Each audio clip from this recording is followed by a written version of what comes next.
நம்ம இலக்கியா நெனச்சது, நெனைக்காதது எல்லாமே வந்து பார்த்தீங்கன்னா, இங்க சூப்பராவே நடந்துட்டுருக்கு. இத வந்து பார்த்தீங்கன்னா, நம்ம இலக்கியா கொஞ்சம் கூட எதிர்பார்த்திருக்கவே மாட்டாங்க. சரி அப்படியெல்லாம் போயிட்டு இருக்க சமயத்துல, இப்போ நம்ம இலக்கியாவுக்கு ஒரு மிகப்பெரிய ஆபத்து வந்து பார்த்தீங்கன்னா வந்திருக்கு. ஏற்கனவே இந்த பைரவியும், எஸ்எஸ்கேவும் வந்துட்டு நம்ம கௌதம ஜெயிக்க விடக்கூடாது அப்படின்றதுக்காக, என்ன வேணாலும் பண்றதுக்கு தயாரா இருந்துட்டு இருக்காங்க.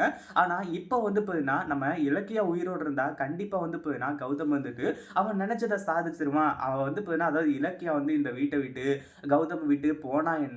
இல்ல இந்த உலகத்தை விட்டே போனா நமக்கு என்ன எல்லாமே நல்ல விஷயம் தானே அப்படின்ற மாதிரி சொல்லி அடுத்ததா நம்ம இலக்கியாவை வந்து தீர்த்து காட்டுறதுக்காக இங்க இவ்வளோ பெரிய சதியை இந்த பைரவியும் எஸ்எஸ்கேவும் பண்ணுவாங்க அப்படின்னு சொல்லிட்டு கொஞ்சம் கூட எதிர்பார்க்கவே இல்லை. அதுலயும் எஸ்எஸ்கேவுக்கு இதுல ரொம்ப சந்தோஷம். ஏன்னா நம்ம இலக்கியா மட்டும் வந்து இந்த உலகத்தை விட்டு அவங்கள வந்து கொன்னு அமிச்சிட்டாங்க அப்படின்னா அதுக்கப்புறம் வந்து நம்ம கௌதம ஜெயிச்ச மாதிரி ஆயிடும். கௌதம் வந்து அப்படியே பைத்தியம் முடிச்சு பைத்தியக்காரனா தெரியுமா, அதுக்கப்புறம் வந்து நமக்கு சந்தோஷம் தானே அப்படின்ற மாதிரி நினைச்சு இப்போ இந்த எஸ்எஸ்கேவும் இதுக்கான ஒரு முடிவை பண்ணி கடைசியில நம்ம இலக்கியாவை கொல்றதுக்காக பிளான் பண்ணி இப்படி மயக்கம் போட்டு கீழே விழ வச்சிருக்காங்க. அதுக்கு முன்னாடி என்ன விளையாட நடக்குது அப்படின்னு சொல்லிட்டு பார்க்கறதுக்கு முன்னாடி இப்பதான் நம்ம சேனலுக்கு ஃபர்ஸ்ட் டைம் வரீங்க அப்படின்னா கீழே இருக்க சப்ஸ்கிரைப் பட்டனை ப்ரெஸ் பண்ணிக்கோங்க. இப்போ நம்ம கௌதமும், இலக்கியாவும் வந்துட்டு எல்லாமே வந்து பெர்ஃபெக்ட்டா பண்ணிட்டு இருக்காங்க. ஒரு பக்கம் ரேவதிய வீட்டுக்கு கூட்டிட்டு போறதுலருந்து, இது எல்லாமே பக்காவா வந்து பார்த்தீங்கன்னா நடந்துட்டுருக்கு. இதுலலாம் எந்த ஒரு பிரச்சனையும் கிடையாது. ஆனா ஏற்கனவே வந்து பார்த்தீங்கன்னா, இந்த அ இவுங்க அதாவது பைரவி வந்துட்டு இப்படிலாம் வந்து பார்த்தீங்கன்னா பண்ணிட்டு இருக்காங்கன்னு சொல்லிட்டு வந்து தெரிஞ்சும், நம்ம ரேவதிய வீட்டுக்கு கூட்டிட்டு போறது ரொம்பவே தவறான விஷயம். ரேவதி அந்த வீட்டுக்குள்ள காலடிய எடுத்து வச்சதுக்கு அப்புறமா, இங்க பல பிரச்சனைகள் வந்து பார்த்தீங்கன்னா வெடிக்க ஆரம்பிச்சிருது.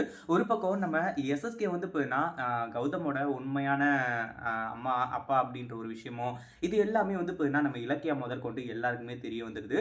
அதுல ஒரு சின்ன விஷயம் நடக்குது. என்ன அப்படின்னு பார்த்தீங்கன்னா, நம்ம இலக்கியா இருந்துட்டு இந்த எஸ்எஸ்கேவை மீட் பண்றதுக்காக தனியா போறாங்க.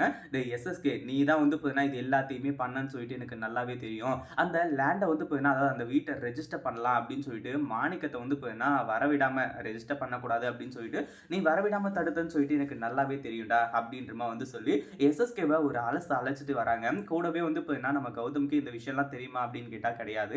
ஆனா இப்போ இந்த பைரவி இருந்துட்டு இதுக்கு மேலயும் இந்த இலக்கியாவ விட்டு வச்சா இந்த சொத்த மொத்தமா வந்து பார்த்தீங்கன்னா தானம் தர்மம் பண்ணி இவ அழிச்சிருவா. அவள சும்மாவே விடக்கூடாது. அவள வந்து பார்த்தீங்கன்னா இப்போ உன்ன பார்க்கறதுக்காக வந்தா இல்லையா?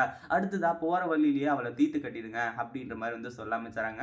அந்த ஒரு நேரத்துல தான் வந்து பார்த்தீங்கன்னா, இப்போ இந்த மாரி நடந்து கடைசியில நம்ம இலக்கியம் வந்து பார்த்தீங்கன்னா மயக்கம் போட்டு கீழ விழுந்து உயிருக்கு போராடுற நிலைமையில இருந்துட்டு இருக்காங்க.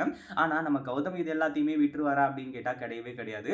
என்னதான் இந்த எஸ்எஸ்கேவும் அஞ்சலியும் வந்துட்டு குறுக்கு வழியிலலாம் தூந்து பூந்து எல்லா இடத்துக்கும் போய் அவங்க வந்து பார்த்தீங்கன்னா இப்போ வந்து நம்ம இலக்கியாவையும் கௌதமையும் அழிக்கணும்னு சொல்லிட்டு வந்து நினைச்சாலுமே கூட கண்டிப்பா வந்து பார்த்தீங்கன்னா அது முடியவே முடியாத ஒரு காரியம் தான் சொல்லணும். இந்த பைரவி வந்துட்டு நீ எவ்வளோ தொலைவு போறியோ போ பார்க்கலாம் கௌதம், நானும் பார்த்துக்கிறேன் அப்படின்ற மாதிரி சொன்னாங்க.